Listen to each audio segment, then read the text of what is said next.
It's time to get role model fresh. It's time to get role model fresh. What's up, Bill? What's up, DJ?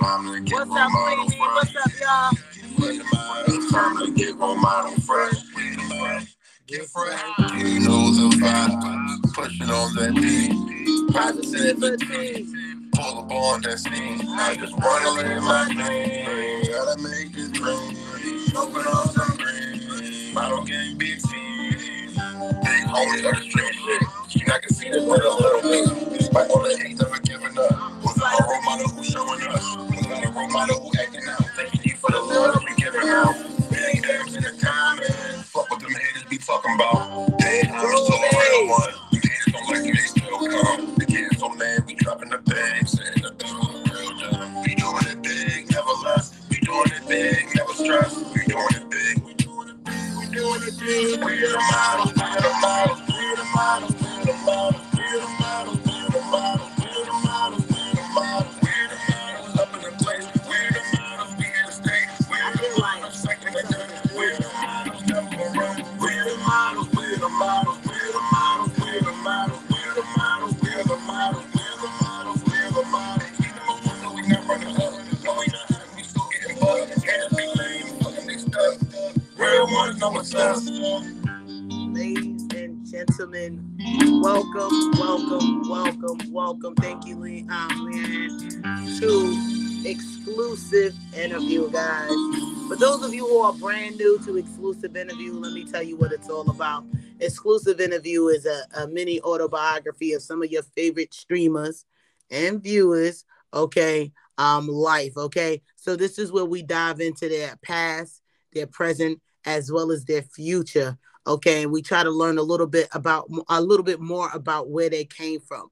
We always come to their streamers, we support and we watch them, but we don't know where they came from and how they had it and how they got to who they are today. So, guys, if you are ready, make sure you have a comfortable seat and let's sit down and let's find out and learn about some of your favorite streamers, y'all. Ladies and gentlemen, as you can see behind me, we have our first person that we'll be interviewing today will be none other. I know her as Kamille. Some of y'all know her as Damsel-in-Distress, y'all. Ladies and gentlemen, please welcome to the stage Damsel-in-Distress. When you have the opportunity, please buzz the box, Damsel-in-Distress. I know I seen her coming here, y'all. Please give her a warm welcome, y'all. Clap it up in the comments. Okay, let's go. All right, ladies and gentlemen, Damsel-in-Distress. Cookie, Asher, what's up, y'all? What's up, everybody? Hey. Oh, y'all, hold on one second. Let me turn my volume up. All right, there we go. Much better. Testing. Ooh, it's the mute. Not her working at the same time. Ooh. She's a multitasker, y'all. We learning about her already. Hey, guys. Can you hear me, Ro? Now I can hear you. I'm sorry about that. I work in the daytime, and so I took a lunch break early. Yeah. Got you. All right, give me 1 second. I want to make sure everyone can see this interview. So if you don't mind. I want to kind of adjust my camera. Hey, everybody. Blessings. Happy Wednesday, guys. Happy hump day. While she is beautiful. Thank you.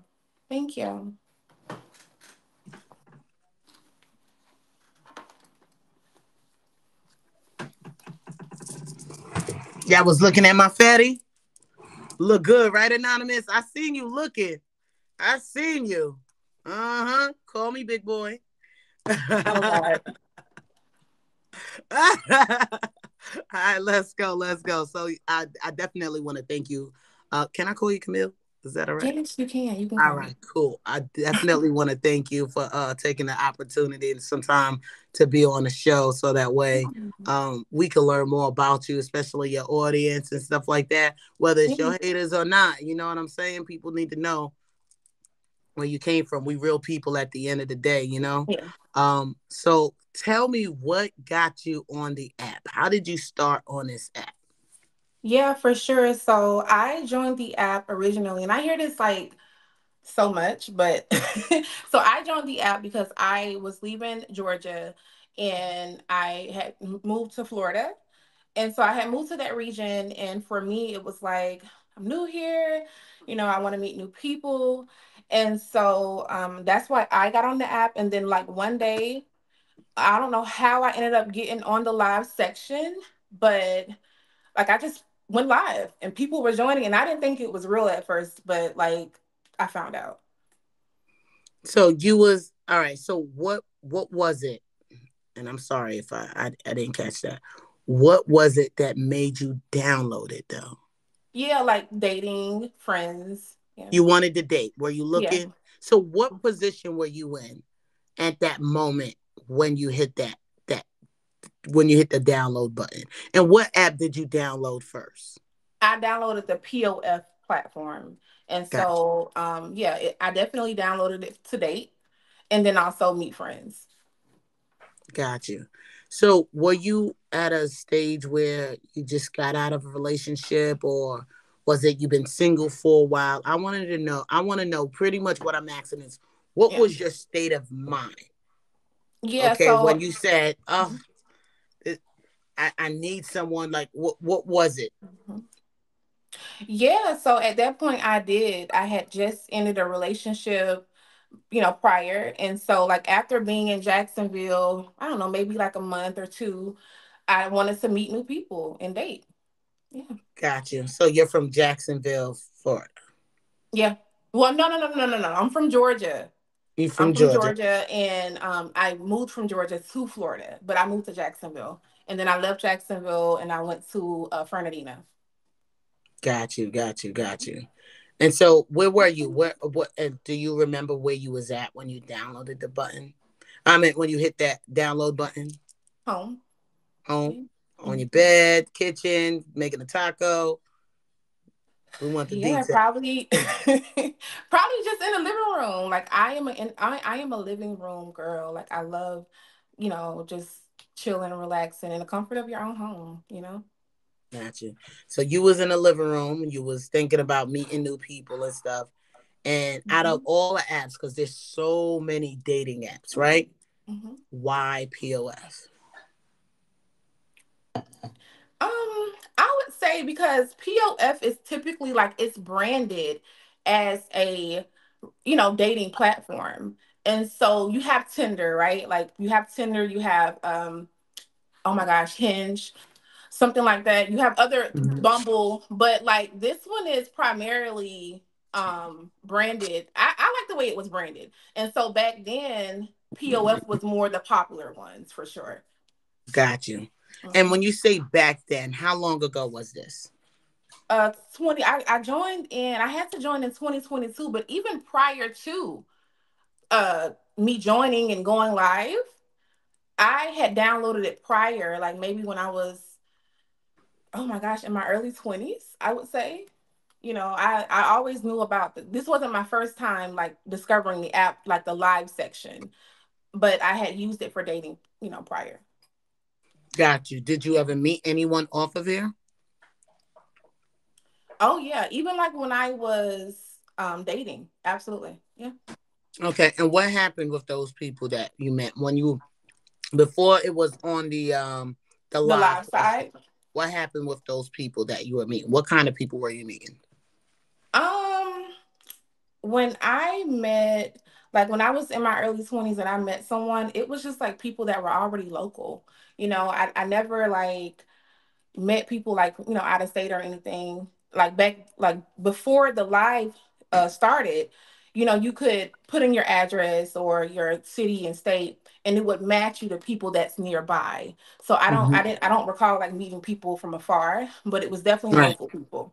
And it may or may not have be someone because you may reconnect with someone from high school. It just depends. And that's like the quality of the app, I feel. You just never know who's on the app that you know.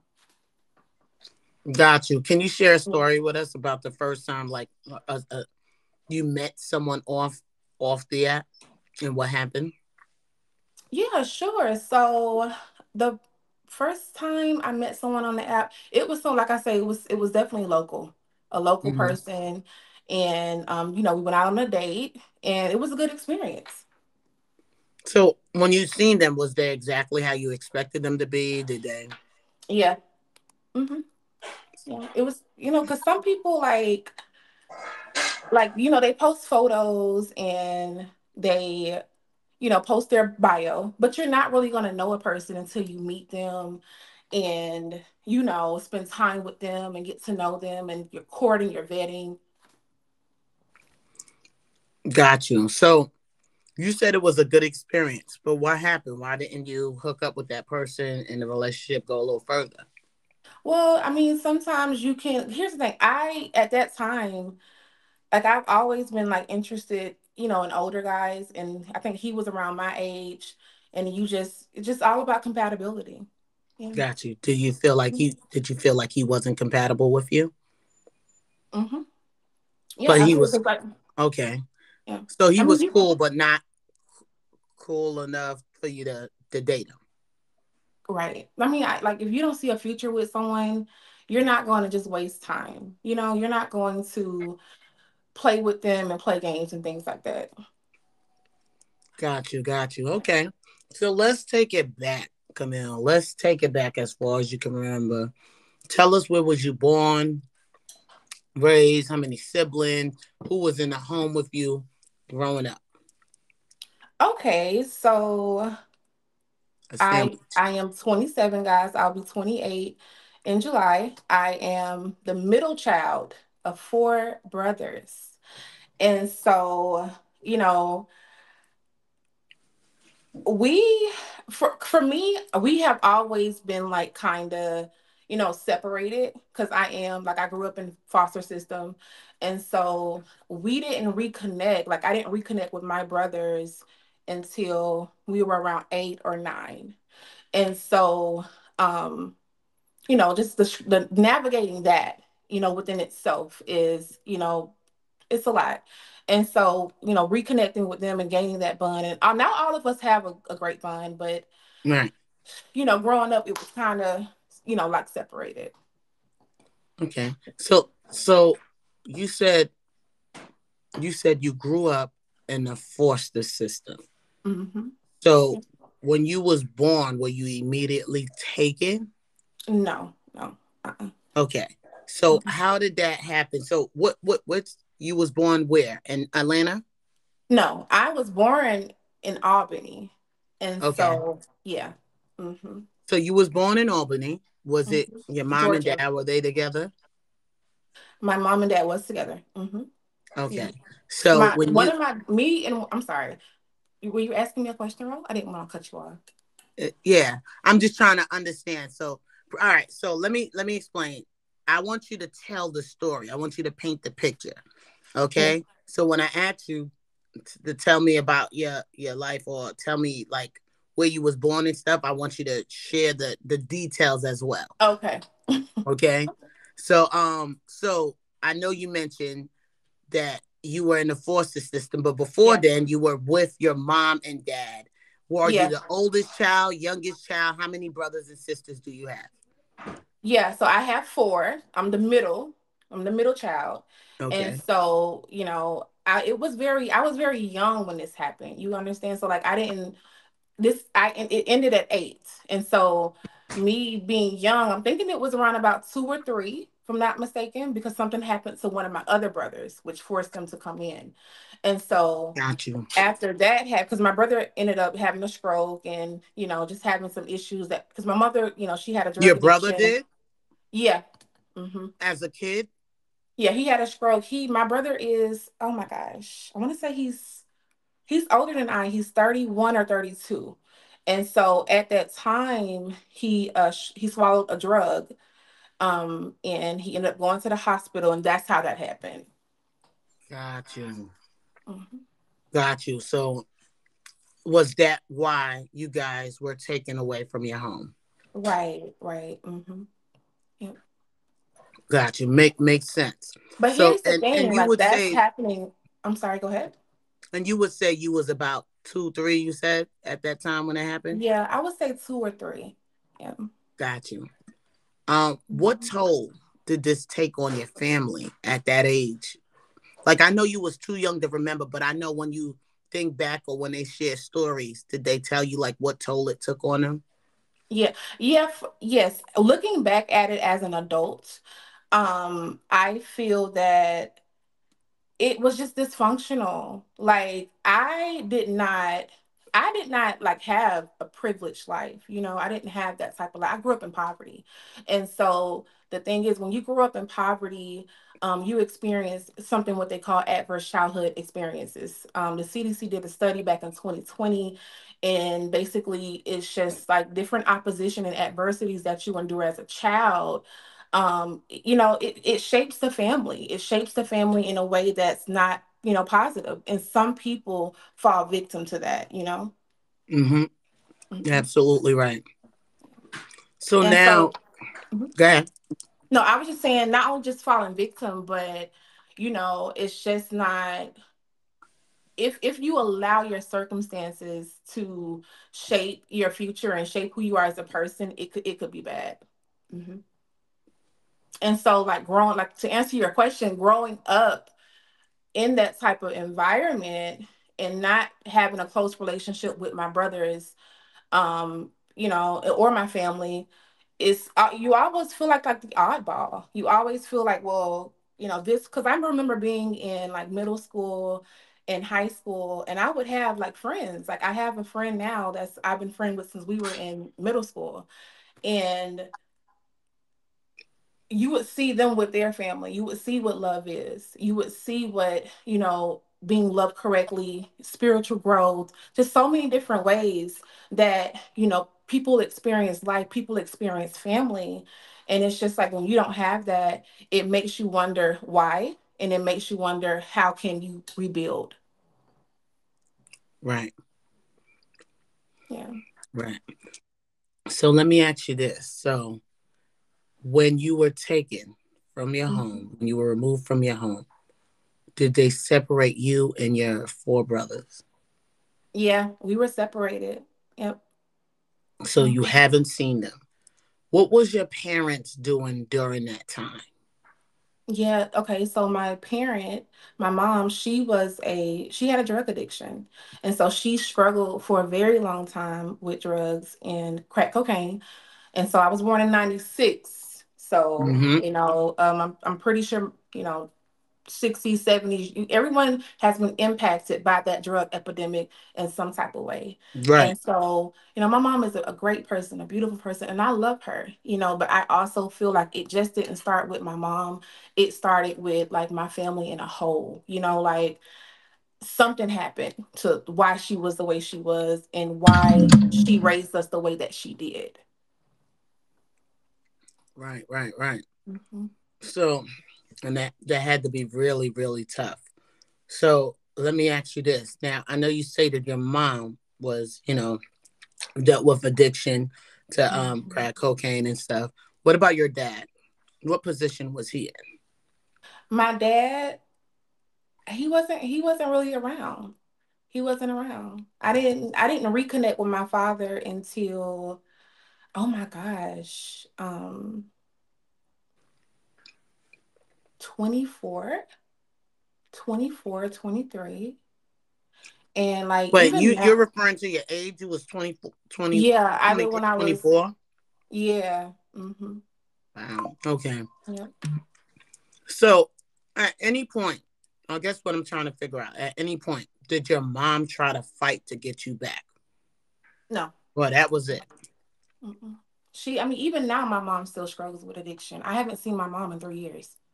So yeah, I haven't seen her hurt. I don't even, I don't know where she is, like if she's dead or alive, to be honest. And so even now, like she still struggles, but I still love her, and I wish that she could know how much I love her, how much I want to bond with her. Unfortunately, that's just what it is. Right. Mm-hmm. So let me ask you this. You said at the age of 7 or 8 is when you reconnected with your brothers, Mm-hmm. correct? Yeah. How was that possible if you were in the foster system and They were in their homes. You was in your home in the foster system. How were you guys able to reconnect? Okay. So basically, my oldest brother, I also want to say this. When my oldest brother was in foster care, his father had came to get him. Different So fathers. yes, so my oldest brother father came to get him. So he was fine. Also, my two, I want to say only I had one younger brother at that time. I'm not Hmm. quite sure, but he he reconnected through my grandmother. My grandmother fought so hard for us. And so like after my grandmother came in to get us, because like this is the thing, people think foster care is you are, in some type of, I don't know, people just have different opinions of foster care, but foster care isn't what you guys think it is. Foster care could be, how you see people in the community, you see them starting homes where they go and they invest in properties. And someone may start a group home for children that are in the care system, and you get to live there and you grow up based off of a group home. It's not like it's like some type of, and that is so where you get adopted, but I didn't get that far. Everybody doesn't get adopted. So you have to ask yourself, where do kids go that don't get adopted? And so they put you in certain, group homes or homes that nonprofits that are advocating for people that are, in foster care. You have organizations that, have a whole mission towards things like that. Beautiful. Hmm. So And I'm sorry, you guys, if I'm talking fast. I was nervous coming on here. So I am nervous, guys. So let me just li- like, listen, it's fine. And guess what? We could tell I you am nervous. nervous, I but am we could so tell you. nervous. We could also So tell I'm going to just say it. you're getting used to it. You know what I'm Yeah. saying? So Yeah. So it's I'm trying it's to warm okay. up, guys. So that's It's like a little transparency for you. Yeah. We all go through that. Trust me. Yeah. Even me. It's. So don't even worry about it. I want you to take your time. It's no rush. Yeah, for sure. Unless Lily comes knocking down the door and like it's my turn. No, I'm joking. All right. So so yeah, that definitely had to be a lot for you. Hmm. But I would say this. I know you said foster care is not all what people think it is, but different areas is different. You know what I'm saying? So Yeah. sometimes people have really bad experiences in the foster care system. Yeah. Sometimes people have really good experiences, okay? And Hmm. it all depends on the child and stuff like that, if you get brought into a good home or not. And some people don't always have that opportunity to be put And into and here's the placed into. thing. Yeah, Ro. And here's the thing. Sometimes what they do is they'll even ship you, like if something gets full or if, something happens, they'll ship you to a different state, different city. It just depends on like people don't understand how many, even in this society today, like there's so many kids that are suffering, so many people, mothers, we see it every day. Like even you guys have family members, I'm sure, that, fell victim and had a broken family and drug addicted mother. There's Okay. so many different things that could cause a family to, be dysfunctional and broken. Mm-hmm. Because essentially that's what it is. Like we like to sugarcoat it, but if you have someone in your family that's struggling from opposition and adversities, um, it's dysfunctional. It's not anything good, and it creates dysfunctional kids and dysfunctional adults. Right. So let me ask you a question. What Hmm. did it do to you? How did it affect you? Yeah, and I've just told you guys the surface level things, but bottom line is the way that it impacted me was not being able to see life in a positive or a healthy mindset. Whenever you have experienced, adverse childhood experiences, or you've experienced, certain things and circumstances that were not so good in life, whenever you've experienced that, it causes you to see life differently. You see life in a view that no one else does, and you're always wondering like, why do I see life different from this person? So, you know how some people say you can look at the cup half empty or you can look at it half full? It's all Right. about perspective. Perspective But what matters. The was way your that you view perspective? things matters. So, my perspective was brokenness. Like, just not being able to fully, come into fruition of who I am, not knowing who I am, and so it all falls under the same category as dysfunctional. Yeah. If I had to put a word to it, it would be I dysfunctional. agree. Yeah. Ladies and gentlemen, welcome to exclusive interview. Right now, we are interviewing Kamille, aka Damsel in Distress. Hmm. Please remember, people are sharing their personal lives. Please keep the comments respectful.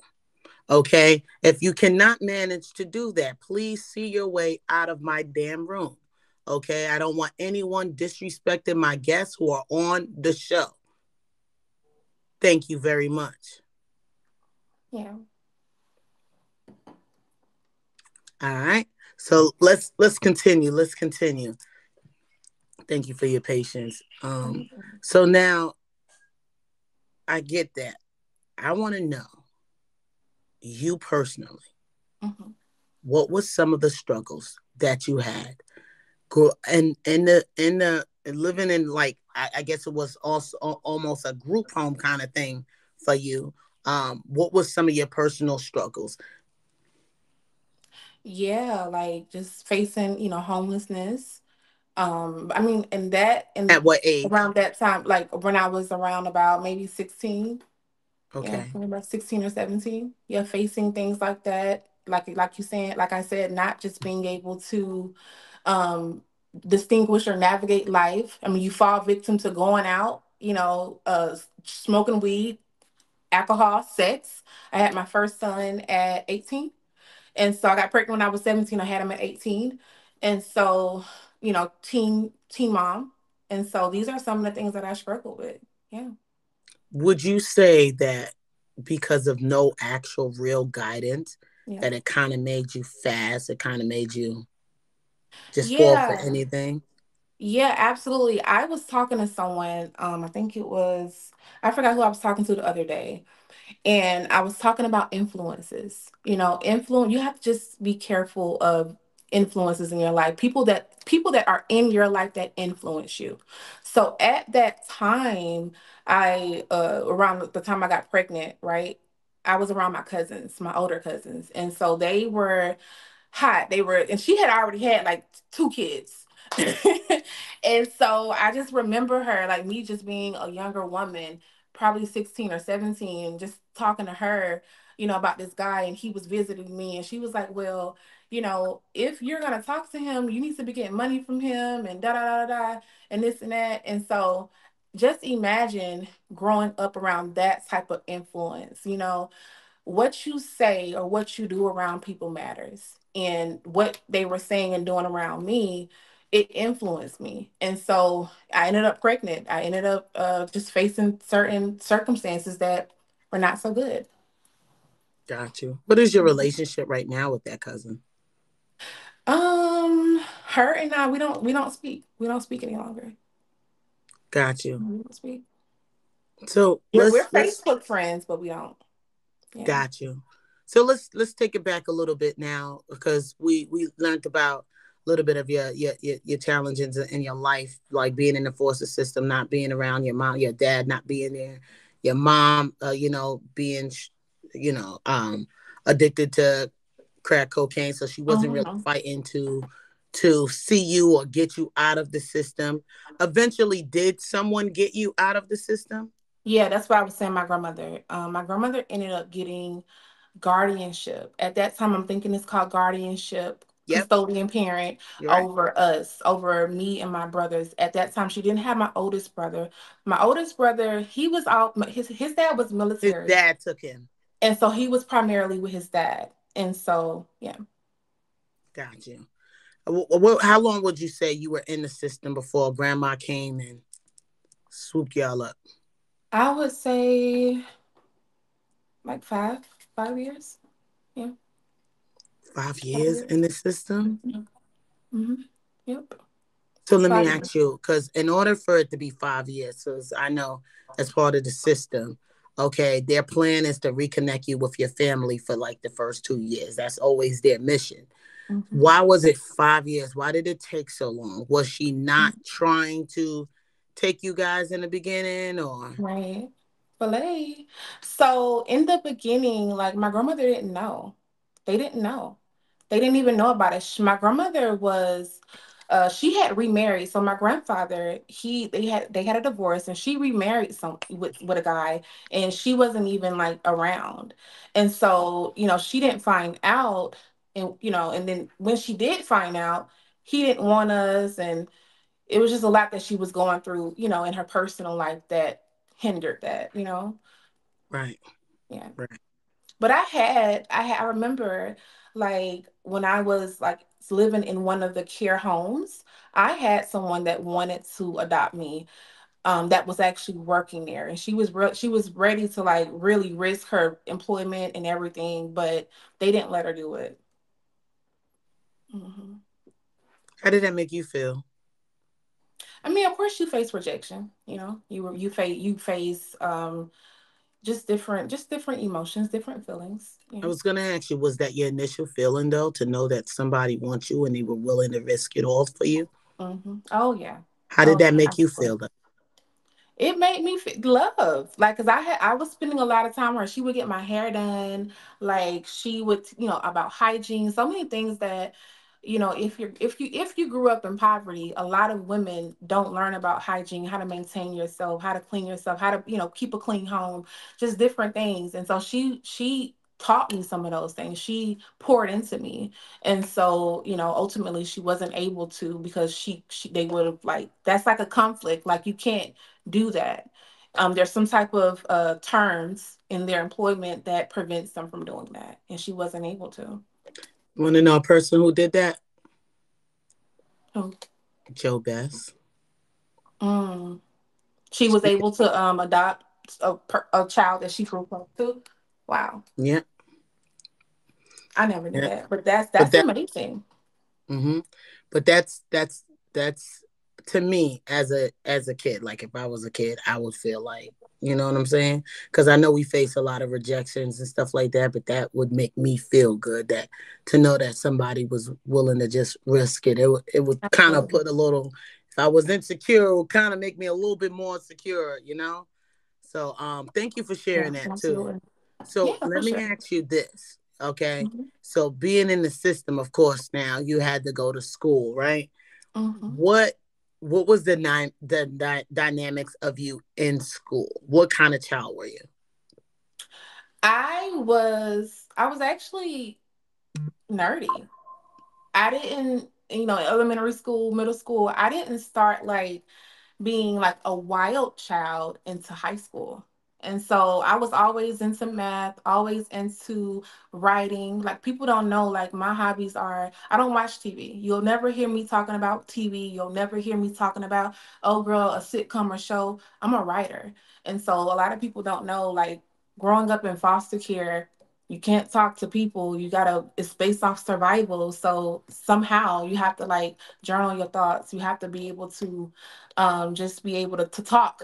And so the way that I would do that is express myself is through my writing and through reading. And so my struggles in school was just because I lacked in certain areas, it was just so important to me to be able to journal and be able to write.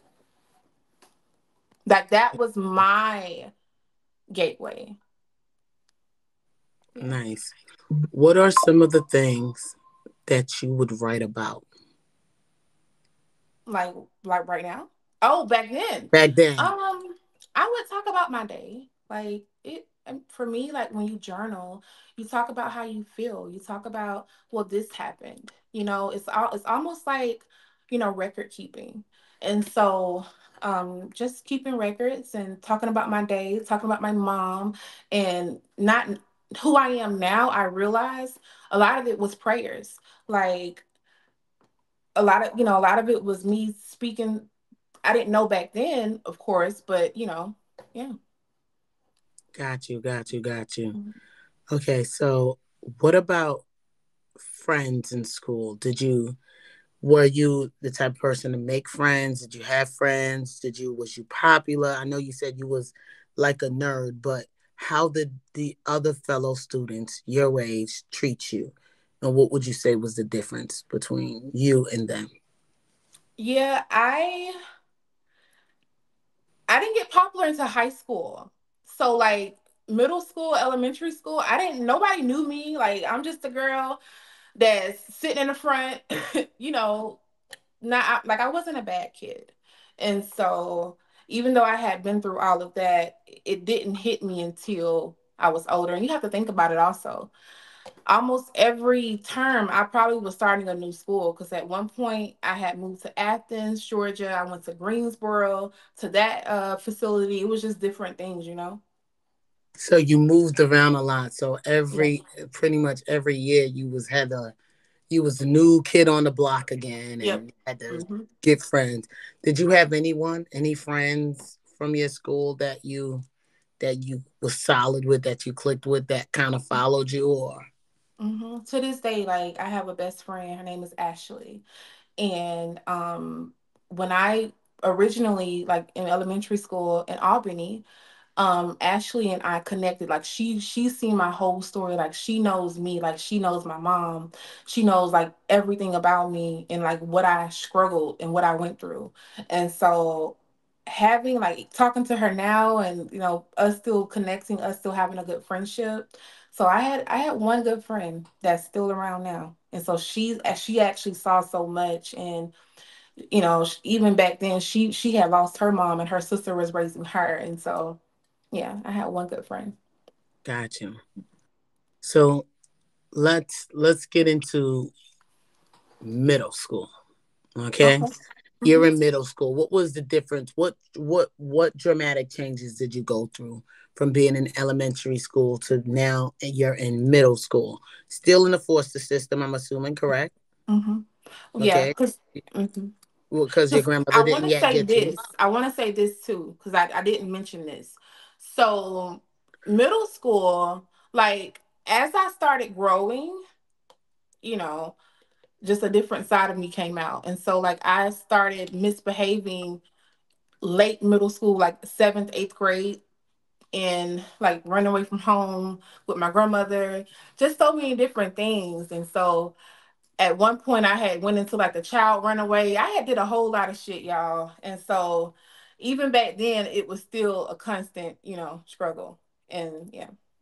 So at this time when you was in the seventh grade, Hmm. you living with grandma now, right? Hmm. And you ran away. Yeah. What I ran caused you to away. run away? What was being done, or what happened that caused you to say, "I'm running away"? I ran away because here's the thing. I was the only freaking girl of four boys. So imagine. I felt like my grandmother never gave me the attention. Like, you, grandma, like, come on. And so, like, I felt like I never got the attention. Like, she was so close with my other brother. She would hug on him, love on him. And I was jealous. And so I went where I was getting love. And that's just what it is. And they didn't tell on me either. I was safe and I was good, but I definitely ran away. And where were you getting love at? From other people, from other families. Like I would have friends definitely jealous. Like I couldn't stand my grandma growing up. Like, but now I love her now. And listen, that's my heart. But growing up, it was like, grandma, I barely get attention from you. And We she just showed my brother so much love. Like I don't know if you guys know how it is. No, I definitely. I'm gonna tell you. I have four brothers. Okay, I'm the only girl. So trust me, I understand. My brother and Heavy I, on that PMP. like, I got sisters. Okay, so when I say I got four brothers and I'm the only girl, that's on my father's side. I wasn't raised Okay. by my mother. I was raised by my father. Father. Okay. Okay. I have eight sisters on my mother's side. One Mm-hmm. of my brothers, which is right under me, we're 11 months apart. We share the same mother. So on my mother's side, it's eight of us and one boy. So you know how it is, like the blended families, people getting people because my older brother got his dad, he got new shoes, new clothes, and we ain't got it. It was Right. just like I felt some type of way. So in my mother's household, and I can only talk about when we were younger because that's the only memories I really had of her is when we were younger. Yeah. Okay. So when we were younger, she used to spoil him. And this is why he's the way he is now. because Yeah. she used to give him all this special attention and we got whatever, but he got the bulk. Or if she was giving out money, he got 1,000, we got 500. She was very wealthy, okay? Mm-hmm. Um, until she wasn't, of course. But when we came around, when him and Mm-hmm. I came around, she only tried to buy our love, Mm. okay? And my dad, he struggled, so Mm. even when he gave me money, I would always give him the money to hold for me. And then when it's time for me to spend the money, he already spent it on whatever, you Mm. know? So, but my dad, he never treated us any different. Mm. And I kind of wanted him to, because I'm like, I'm the only girl. Like, Yeah. hey, treat me different than the boys. Mm-hmm. No, he didn't do that. He treated me like I was one of the boys. Hello, Mm. hence why I came out like one of the boys. So so that was my struggle, because I watched my mom treat him good because he was the only boy, but I watched Mm. my dad treat us all the same and treat me like Mm. one of the boys. Yeah. You Yeah. know? And yeah. So I get And it. that is, yeah. Yeah. And so, like I said, I ran away, and I had been doing it. Like my grandma pissed me off. I'm getting out the window. Fuck y'all. And like, that's the mindset when you young. You think so. I'm just trying to like show y'all how I felt. Like it was like fuck y'all, and I'm leaving, and I Got left, you. and I don't regret it. Well, I do, but Well, did you come back? I came back. Yeah, every time I ran away, like they. Here's the thing. They when you guys be seeing these now, I'm not well, let me not say that, but hence when you guys see like the missing kids and stuff, sometimes they be runaways, like it don't always be missing. So my Oh, grandmother had went to the school, and she was telling the school, and then one of my homegirls was like, K, because they call me K. So they was like, you need to go because your grandma at the school. And I'm like, all right, I'm coming. Like it was getting serious. And before they started reporting me, I'm like, yeah, let me go home. got got you. I don't really like to tell my business on here, but yeah, I just dealt with that. Okay, I'll just put it like that. The whole runaway thing, I just dealt with that. Okay. Okay. And then and one of the things I had to teach her is like, everything you do sticks with you. And I told her, so when I googled your name, I used to see your track record, like, because she's Yep. in track. I said, and I had to tell her, I had to teach her. I said, Google your name, what you see. Yep. Oh yeah. Yep. Absolutely. Missing kid, and here go your stupid face, like, Yep. you know. And I said, you Yep. lucky they pulled this one, because the picture I gave them to put on that flyer, you wasn't gonna like it. Because I'm petty like Exactly. that. You want to Mm-hmm. play with me? Let's go. Yep. And so that's why I was like, let me go ahead and go home because grandma is serious about this thing now. And I'm gonna go ahead and go home before it gets too far. Right. All right. So Mm-hmm. you're running away. Yep. What finally got you to settle down? Was there something that got you to settle down? Yeah, absolutely. So like when I got in high school, 11th grade, I dropped out of school, y'all. And so dropped out at 11th grade. I had my son like maybe the next year. I was already pregnant. So me being young like that, I was into older men. And so I was always in a relationship. And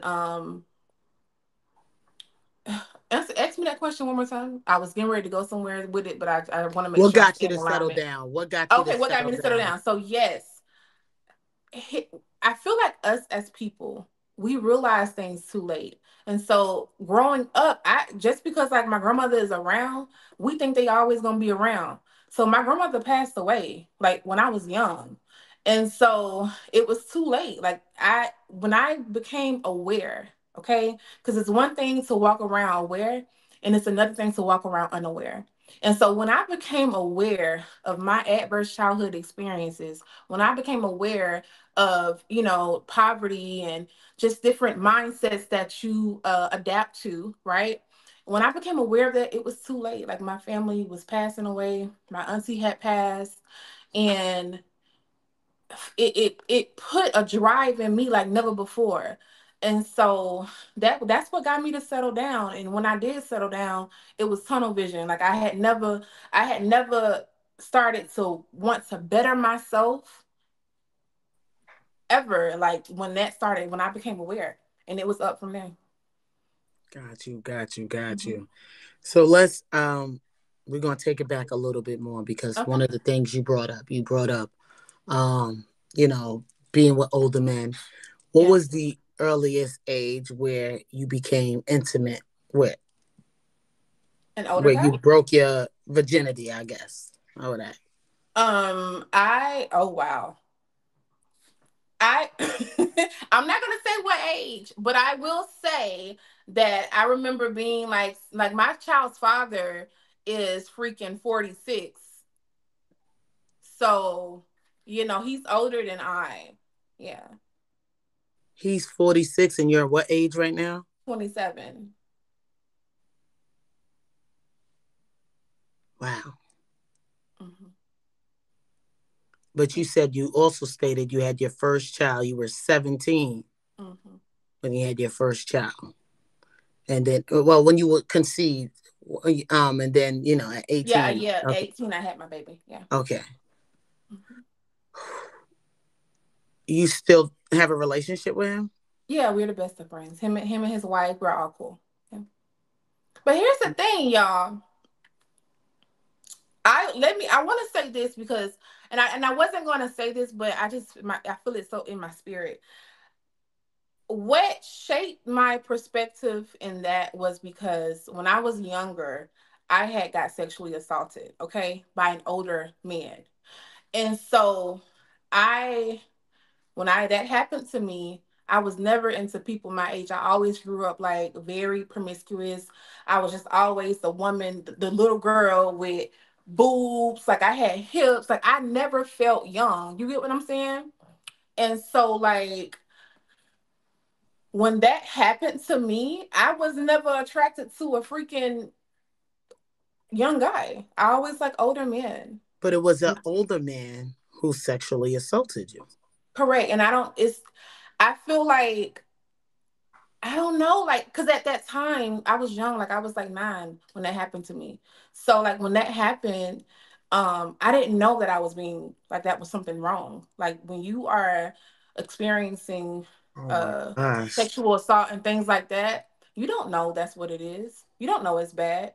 Cause they're not gonna tell you I'm not supposed to be doing this, but they're not gonna say that, you know? So let me ask you this. You not knowing, but did you enjoy it during the time? Hell no, no, absolutely not. No. Mm-mm. I knew because it was something in my heart that knew it was wrong.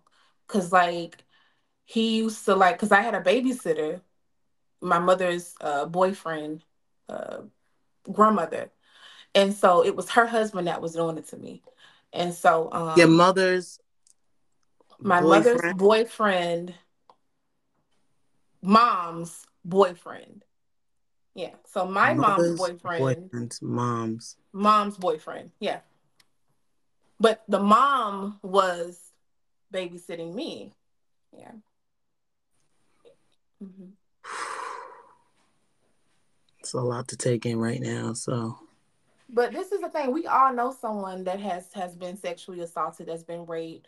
Whatever it is, we all know someone that has even it may even be you. But you'll never say it. But for me, like I've moved past that, and I've worked in the community, and I know how to raise awareness and things like that. And so for me, it's nothing to say because I know that I'm working in my purpose. I'm working in my destiny. let me ask you, did you ever tell someone what he did? No one knew that that happened to me until I got older. I was like, um, my grandmother, she passed away and she didn't even know. And so I didn't speak about it until I got older. Probably I want to say maybe 19 or 20, but my best friend, she knew. Like she was the only one that knew, but other than that, I wasn't, because I felt uncomfortable. Like when you are, and I want to kind of, if you have children or you have been through this, you can kind of relate, but that has experienced rape. Basically, when you are like raped and sexual assaulted, you you don't think it's happening to other people. Number Right. one, you don't think like I thought that when I was growing up, I thought that I was the only one that had experienced that. And so you don't know until you become aware. And so for me, it was like just not knowing how people would accept me being a, a little child, Right, already right. had done had sex, and you don't even know what a dick is. Imagine. And so I didn't even I felt embarrassed. Like, it just doesn't, it's just not nothing that you're gonna just openly, oh, I was, until you start to heal and pull back the layers and do the work to work on yourself, you know? Let me Then ask you'll you be able to this. share when God leads you to share it. Right. Let me ask you this because Mhm. some women, because they've been touched inappropriately by someone they didn't want to be touched by, right? They Absolutely. tend to act out. And when I say Yeah. act out, meaning they start sleeping with multiple people because they want to, in a Feel sense, that feeling. yeah, Yep. erase that stench. Was that your case? Yeah. I was, yeah, absolutely. Even like a few years ago, like I was on some, like I I don't don't want to be care. committed. Yeah, like fuck it. Like Right. I'm just going, if this guy wants to pay my bills and put me in a house and fly me out, let's go. Right. Like, let's go. Let's have some fun. And so, like, yeah, I mean, we all have our moments. And so, just to be transparent, like, absolutely, that is something that you deal with. Not only that, but it's anxiety. Like, when you experience traumatic things like that, you got PTSD. I be nervous around people. Don't understand, like, most of the time, I be nervous as fuck. Like, when I be talking to people, like, I'm still learning social skills. Like, I'm not used to being around a lot of people, and that shit is kind of nerve wracking to me. And so, like, I'm the type of person when I'm outside, I hear a loud noise, I'm ducking. So I'm still getting used Pow! to, you know, That's roll please. my bad. But I'm just still getting used to, like, communicating with people and just being around people, sharing my story and things like that. Got you. I just had to make you smile real I quick. It was know, I getting know. getting a little heavy in here, And y'all guys. It's know I'm getting a a little heavy. crybaby. Camille will cry, but I'm like, I'm gonna be. I had just told Freezy, like, Freezy is my dog. I told him, like, I'm nervous, Freezy, and he was making me smile too, so it's okay. You're what's up, y'all, ladies and gentlemen? Welcome to exclusive interview. If you're just walking in here, I'm sorry I'm not talking to you guys in the comments. Okay, we are currently in the midst of an exclusive interview with Damsel in Distress, aka Mhm. Kamille. Okay, where she's sharing her life story. Okay, it's a mini autobiography of her life, y'all, and she's like really discussing some deep things that happened and that shaped her to who she is today. Okay. So, ladies, in a few minutes, if you have any questions to ask Kamille, you will be able on both sides to line up in the box, or you can type your questions in the comments. Okay, for Kamille. So please prepare your questions. It's better to pre-write it. That way you could just paste it in the comments, guys. All right. So Kamille, I want to first of all, I want to commend you for sharing that. It's Yeah. that's some really heavy stuff that you shared, and I want to ask you this. Mhm. How many kids do you have now? I have three boys. Three boys. Hmm. What are the ages? 10, 8, and 7. I have two with birthdays coming up. Nice. What Hmm. is your relationship status now? With my children. Oh no, Well, I'm single. I'm single, guys. I am you single. single. Yes. Okay. So I know in the beginning we talked about you downloading the app, trying to find love and stuff like that. Now that you're on this app, I've know are there some people that you thought maybe there could be something. Yeah, of course. Absolutely. And what happened Mhm. with that? Can you share a story about someone, or that you're in, or thought you had a relationship or was in a relationship with, and you thought maybe he could have been the one, but maybe things ain't work out? And are you just into men? Yeah, I've never been like into women. Okay, good. Yeah. All right. So, all right. So, share a story about like relationships, so that way we can Okay. get an idea of how you are in a relationship. Thank you. Thank you for the gifts, guys. And thank you for the follows. So I met someone on here, and at that time I was not, I was not where I needed to be. I had just got out of a DV relationship, and it probably wasn't good for me. Like, just totally, like, looking back at it in this mindset, it wasn't a good thing to pursue, And so we met.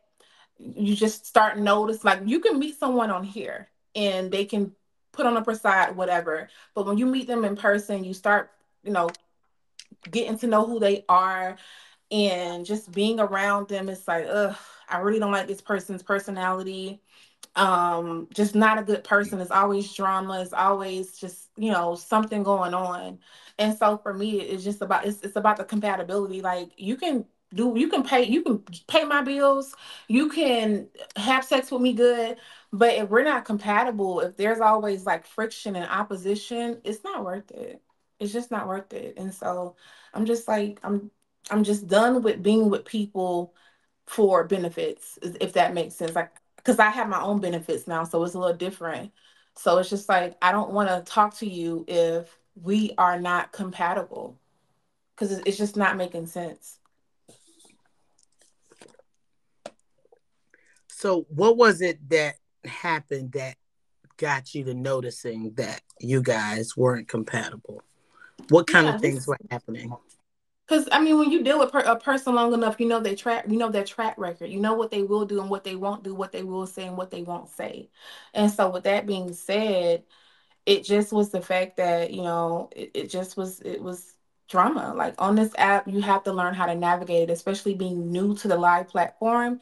You have to understand, people already have alliances, people already have friendships and things like that.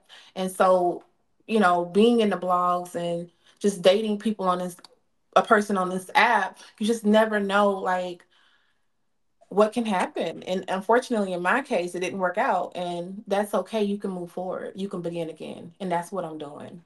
Was that person able to move forward?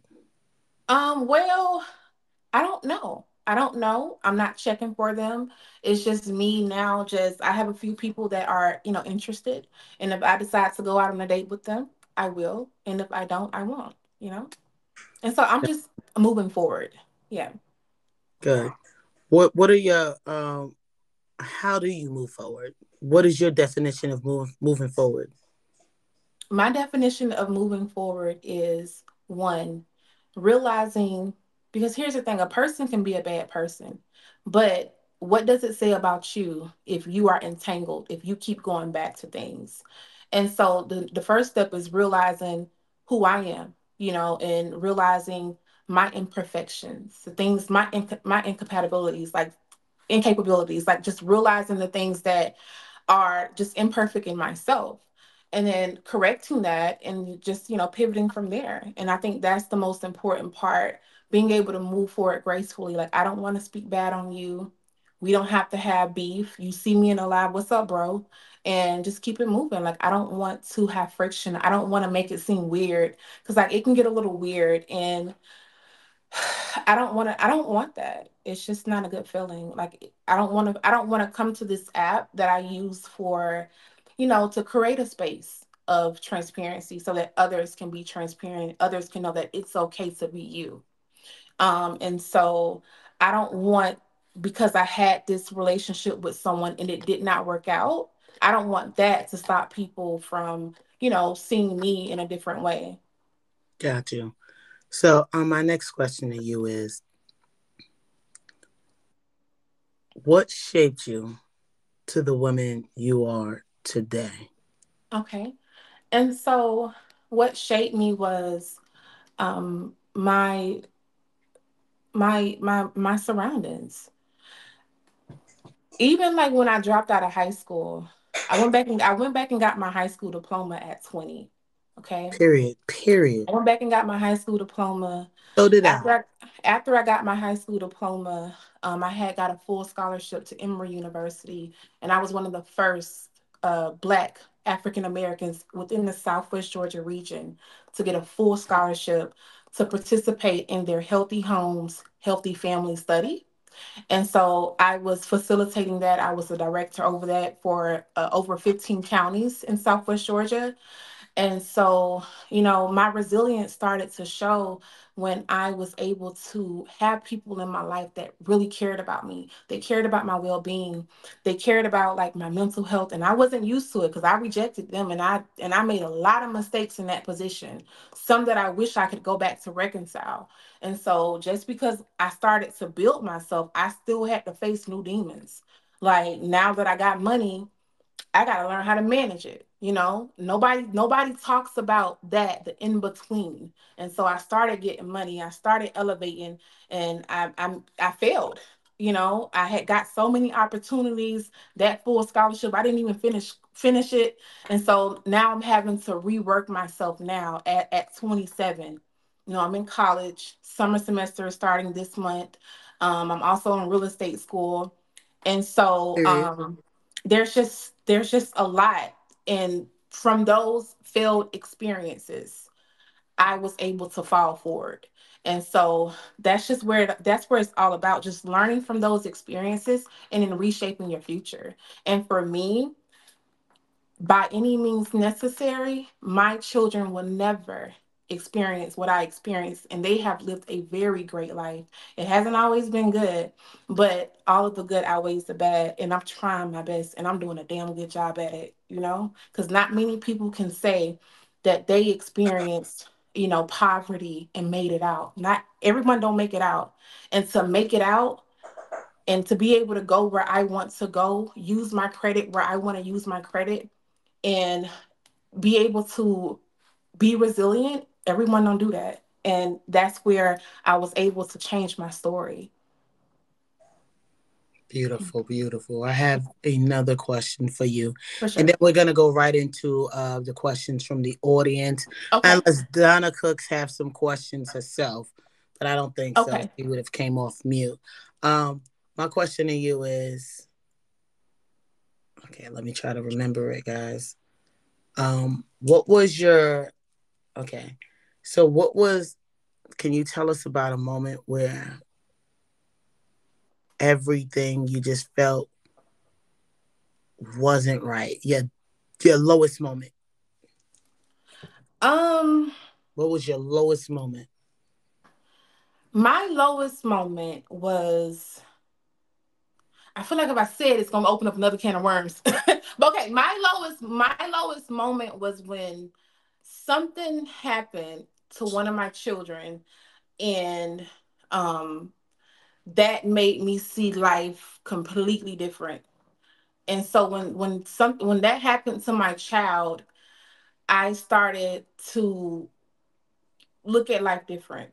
Cause like it's one thing for things to happen to us, but when it impacts your children, it makes you just, you get a strength from somewhere that you didn't even know that you had. Mm-hmm. And so yeah, that was the lowest moment for me. And then also at one point, like I told you guys, I had failed. I was making over $100,000 a year in a corporate position.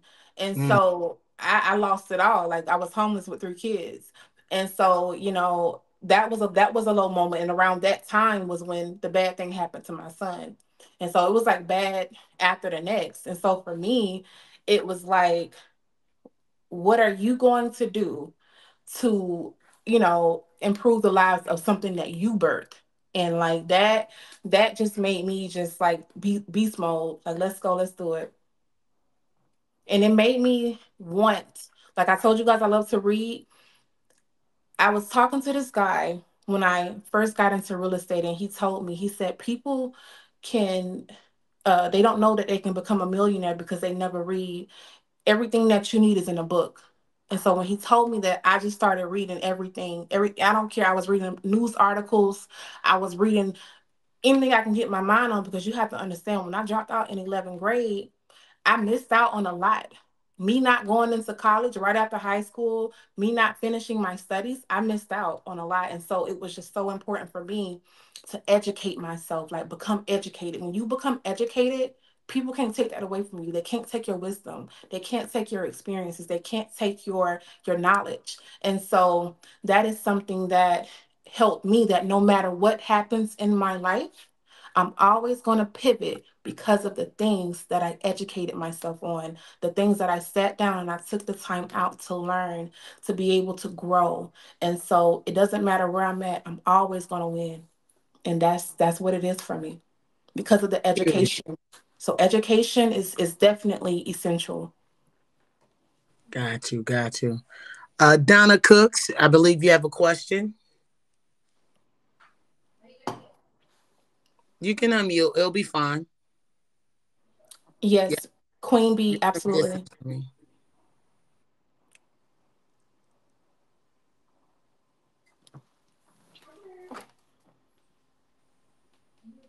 We can't hear you. I don't know if you got your headset in or something. I'm gonna turn mine up some. No, that's her. Okay. We can't hear you. Can't hear you. Maybe you got to close on, come back, airplane mode. I don't know. All right. Yeah, I'll just give her 1 second. She'll be back in with her question. In the meantime, audience, if you have a question, you may ask Oh, them.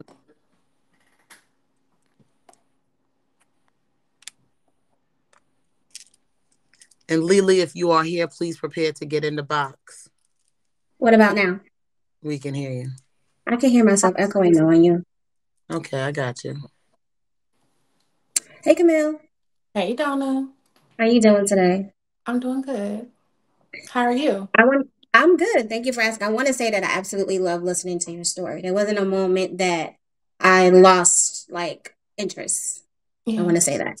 And I also want to commend you for being brave to even opening up as much as you did. Because a lot of us, we tend to like, I guess, avoid certain Yeah. conversations. Hmm. Um, and for me, I know a lot of us come on this app to kind of like escape the reality of our own existence. And Hmm. having shows like exclusive interviews kind of make us like force us to tap back in. Absolutely. And when we tap back in, real emotions come up. Mhm. So again, I have to go back to commending you because I think that you're really brave to talk so openly and freely. Mhm. And I hope with your story, a lot of people leave this platform just respecting your struggles a little bit more and admiring you because I actually do admire you. One of the things you talked Make me about, cry. which I was able to tap in with, was, and I'm gonna try to not cry. So give me a second. Yeah, I knew it was gonna happen. Donna, don't let me do it. Oh God. All right. I'm gonna try. So I'll probably fail at it, but one of the things you talked about was not knowing your whereabouts of your mom. And I'm able to identify that emptiness because I'm one of those people that really don't speak about my personal life and my traumas that I go through. But for 3 years, I didn't know my dad's whereabout, right? And it bothered me. I kept it in. Ro know about it. But last year around October, I got a phone call from an insurance company to explain a policy that I was one of the beneficiary of. So with that being said, not knowing where my dad was for 3 years and then getting a call saying, "Oh, you're a beneficiary of this life insurance policy," and he was a policy holder, broke me. Mhm. So I don't know what you face throughout your days, not knowing where your mom is, but I want you to know that there are people on this app that can relate to you. Yeah. And if you ever need someone to talk to, I'll be there. Okay.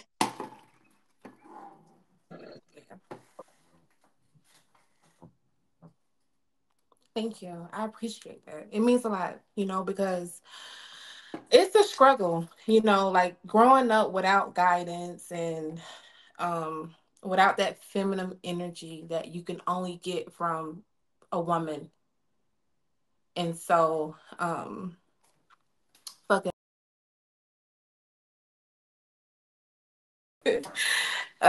but yeah, Donna, I appreciate you. I knew it was like some reason why I had a different type honor, which is why I will always support everything you do, Donna, because I just feel that connection. So thank you so much for mentioning that.